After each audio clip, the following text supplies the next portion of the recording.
Hi, and welcome. You're listening to the X22 Report. My name is Dave, and this is episode 1271B, and today's date is May 4th, 2017, and the title of the episode is Russia Pushing for De-Escalation Zones in Syria to Shut Down the Deep State.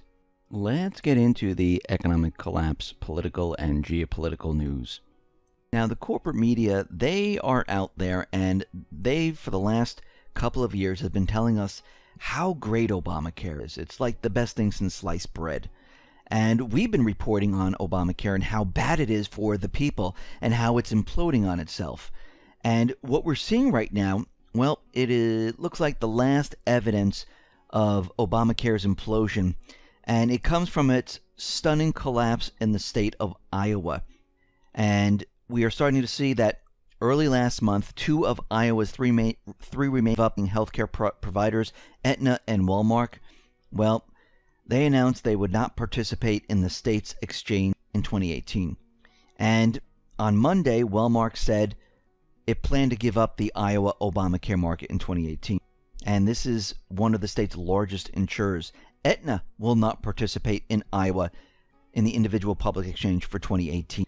And we're starting to see that many insurance companies are backing out of Obamacare right now. Medica also announced that due to instability in the market, they too would likely have to pull out in 2018. And what we're seeing right now is a complete implosion of Obamacare. And if Medicare does back out, they're going to leave about 70,000 Iowans without a single option to purchase personal health insurance in 2018. So Obamacare right now is on the verge of collapse. They're going down right now. And when we look at this, we can see that these insurance companies that insure, anywhere from 70,000 all the way up to 250,000 individuals, people are not going to have any options whatsoever. Now, Trump and Paul Ryan, they were able to get their health care bill through the House right now. Now, Republican senators, they are saying that they don't see a way to get the health care reform over the finish line. They don't see how it's going to pass the Senate at all. And we can see that this new health insurance, by the way, has the same exact acronym initials as Obamacare, the Affordable Care Act. It's exactly pretty much the same, which is the American Health Care Act. I mean, this way you can't even tell the difference because there isn't really any. All it is a gigantic rewrite of Obamacare. And yeah, they changed a couple things around here and there. But as we can see, well, it's not going to be a benefit to the people whatsoever. Is this going to pass the Senate? Most likely not, but we'll have to wait and see where this actually goes. And what we're looking at right now is the same exact health bill, which was written by Boehner about 7 years ago with the help of the insurance companies. And then what they did is they rewrote it a little bit, changed a couple of things, added the MacArthur amendment to it, and they're telling us that it's something completely different when it really isn't. What they really need to do is they need to sit down and they really need to say this is what's going to be a benefit for the people. Now, what's very interesting, any health care bill that actually gets through, it should be a requirement that the government officials, and I'm talking about all those in the Senate, the president, the vice president, Congress, everyone, they have to take this. Because remember, they're telling us this is good for the people. So if it's great for the people, they should drop their health care insurance and they should take on this health care insurance. Because that will prove to the American people, the leaders that we voted for and put them into office, let them lead by example. And guess what? I bet you none of them are going to want it, just like none of them really wanted Obamacare either. This is why they exempted themselves, because they knew exactly what it was. And they're going to do the same exact thing. Now, it looks like Trump, he is getting prepared and ready to pull the United States out of the Paris Agreement on climate change. And it might come as early as next week, and we'll have to wait and see how this actually moves forward.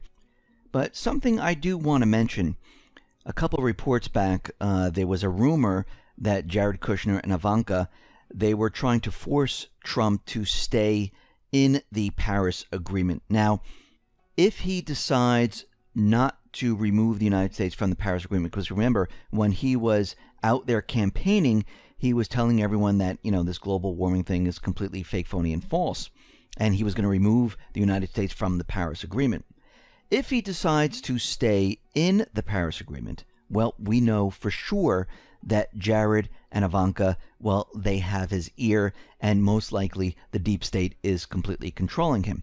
If he keeps his word and he decides, okay, I told everyone I was removing the United States from the Paris Agreement, this is exactly what I'm going to do, then we have a little bit of hope. And these are all the small little indicators that we're looking at right now.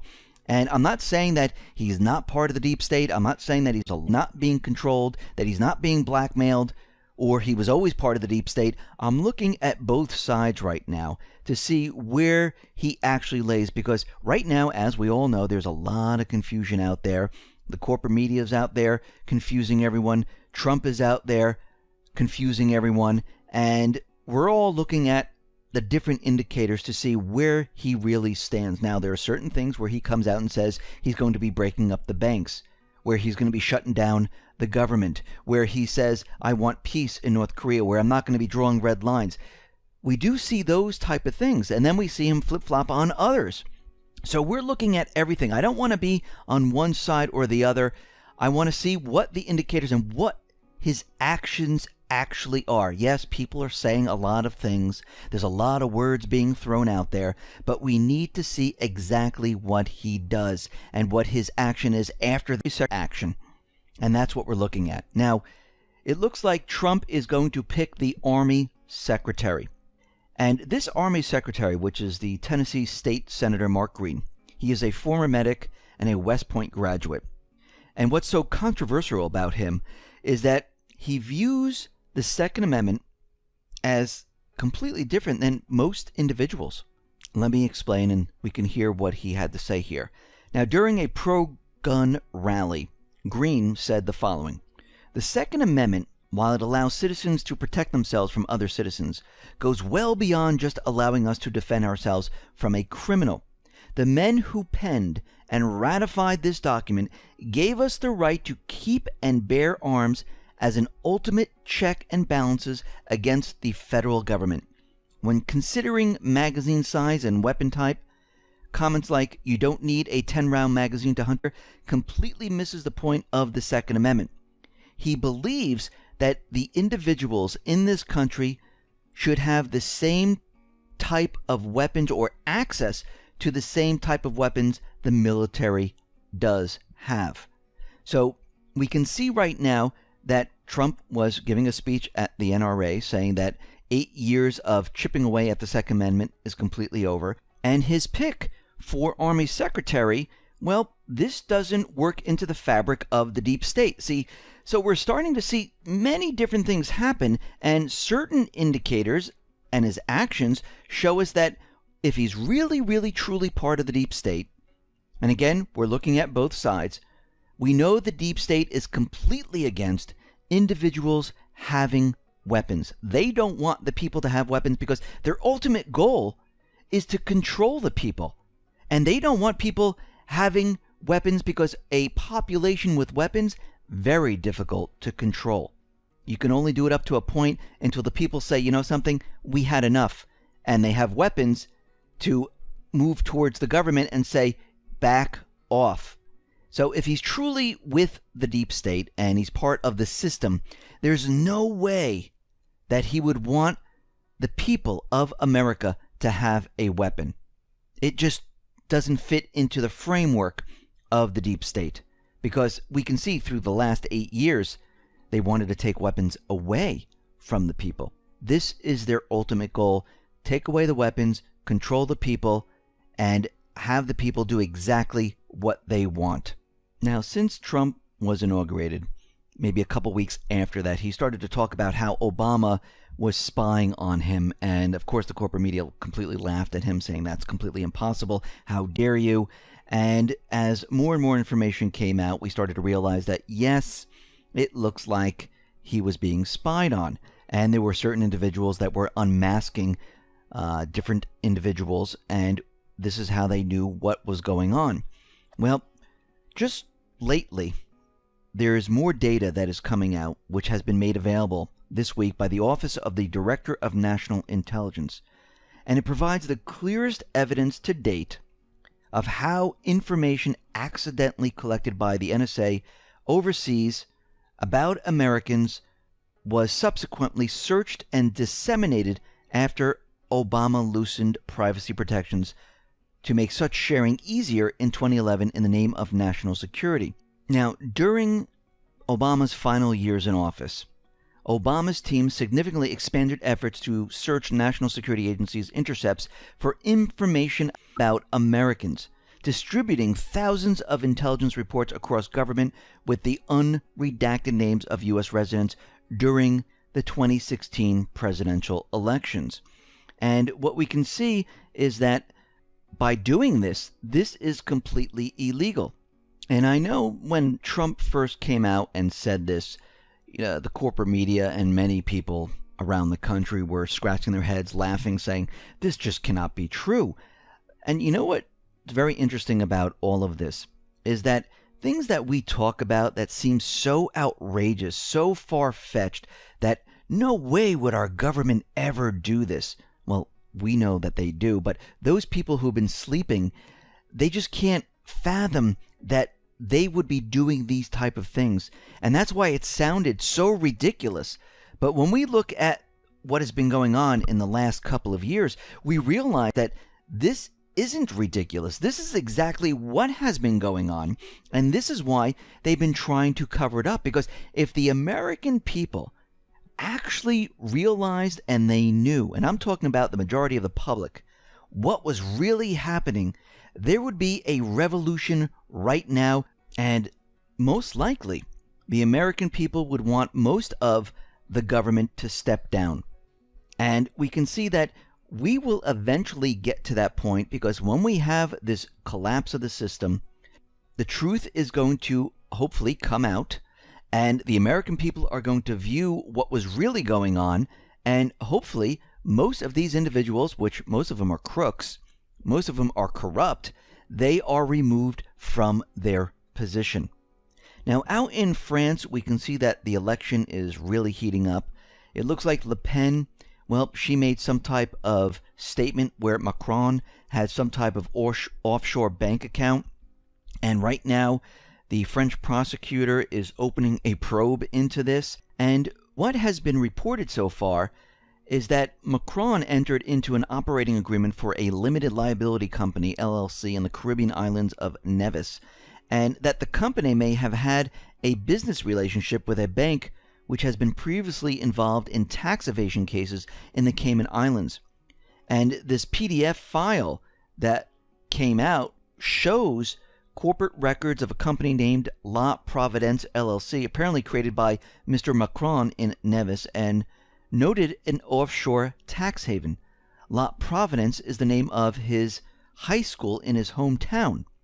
So they are looking into this right now, and we'll have to see if this is true or not. But we can see right now this is a major fight, because the elections are coming up in 3 days, and we can see they are neck and neck. Remember, there are no electronic election systems running in France. It's all done by paper and clear boxes right now. There's no internet involved in this. And this is what they're really worried about. And these remarks that Le Pen made, well, this is going to be a big problem with Macron. And we can see the deep state, the central bankers, they're very angry about this. And they don't like what is happening right now, because it's very difficult for them to manipulate this if it's not electronic. Now, if they count the ballots in the back room, then we have a completely different story. Now, Barack Obama, well, he officially endorsed Macron right now. He gave him his blessing, and we can see that the deep state, they are the Rothschild Bank, the central bank, they're all behind him. They want him to win.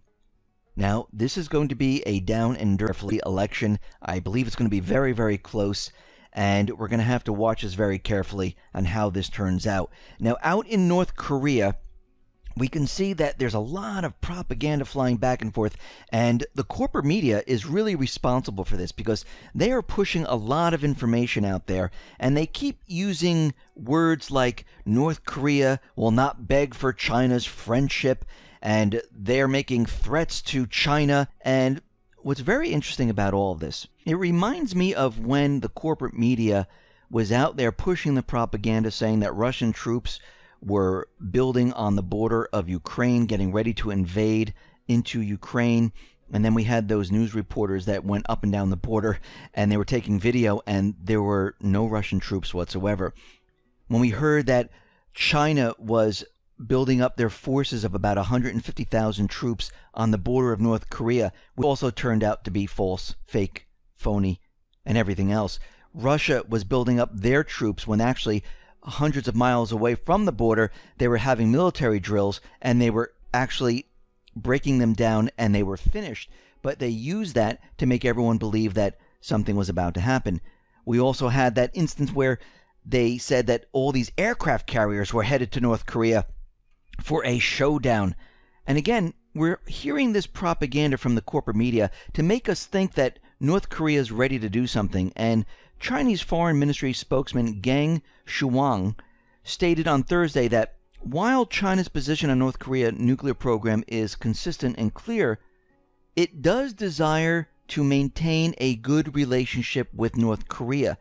We do not want to push them away. We want to bring them closer. We want to have a friendly relationship. We want to speak about what is happening right now. We want to have a dialogue.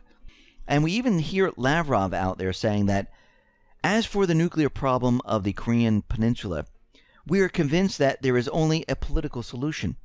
Any attempts to resolve the situation by military means will be completely disastrous, and it will be disastrous. And we see right now the deep state, they're pushing their agenda very, very hard to try to get a war. Now, Paul Craig Roberts is out there saying that the North Korean crisis is a Washington orchestration. Now, we know this. He said North Korea was last at war 1950 to 1953. North Korea has not attacked or invaded anyone in 64 years. North Korea lacks the military strength to attack any country, such as South Korea and Japan, and the U.S. protects South Korea. And China, well, they will not permit North Korea to start a war. So what is the demonization of North Korea by the deep state, by the central bankers, by the corporate media? Well, the Chinese government is not stupid. The Chinese leadership understands the reason for North Korean crisis is to provide cover for Washington to put an anti-ballistic missile site near China's border. And we have to remember, many times this is about many different agendas, not just one. And we know that the deep state, they've been trying for years to encircle China, put up these missile shields around Eastern Europe, around China, to protect the United States from a first strike type of an attack, where the United States launches nuclear weapons into these countries, and they use the missile shield to protect the nuclear weapons that are being fired from China and Russia. And we know that China and Russia, they have these nuclear missiles that can bob and weave, and they don't have a set trajectory. So if they do see the missile coming from one of these systems, they can bob and weave away from them. But this is their whole idea, and they really think that the United States will be protected by doing this. And this is what the deep state has been planning to do for a very long time. Now, Trump, on the other hand, is trying to cut them off. He's trying to bring China into the fold. He's trying to bring Duterte and the Philippines into the fold, cut the deep state off from encircling China, to bring those nations together where they're saying, you know something, let's work with China. Let's have drills with China. Let's use the South China Sea together. There are no problems here. And Duterte is leading this right now. And that's going to cut the deep state off from the encirclement of China. And they're still pushing this agenda right now. Now, we can see that Russia has done something very, very interesting. We know that there are peace talks coming up around June 1st. And this is the date that Cernovich said that there's going to be some type of military operation inside of Syria. And there is another report saying that this whole North Korean debacle, this fiasco that's going on with North Korea, is a distraction for troop buildup in Jordan ready to move into Syria. And this is by the deep state, by the intelligence agencies. But what Russia is doing right now is they're trying to counter this, first of all, by having these peace talks. Second of all, Russia, Iran, Turkey, Syria, they decided, and they signed an agreement, that they will set up de-escalation zones. Now, we mentioned that before, where they're going to set up 4 different zones. And this is going to be in the Idlib province, Homs, eastern Ghouta, and in the south of Syria. Now, these zones are going to be controlled by Syria and Russia, not by the United States. The United States wanted safe zones or no-fly zones, but what Russia is doing is they're setting up their own zones where they're saying there will be no fighting in these areas. And they're using this to separate the terrorists from the moderate rebels. Very interesting strategy, because as we know, and as we've been following this for quite a while, this is what Russia wanted from the beginning. And we know under the Obama administration, with John Kerry, they said it would be too difficult to separate our paid mercenaries from our paid mercenaries because they're all the same.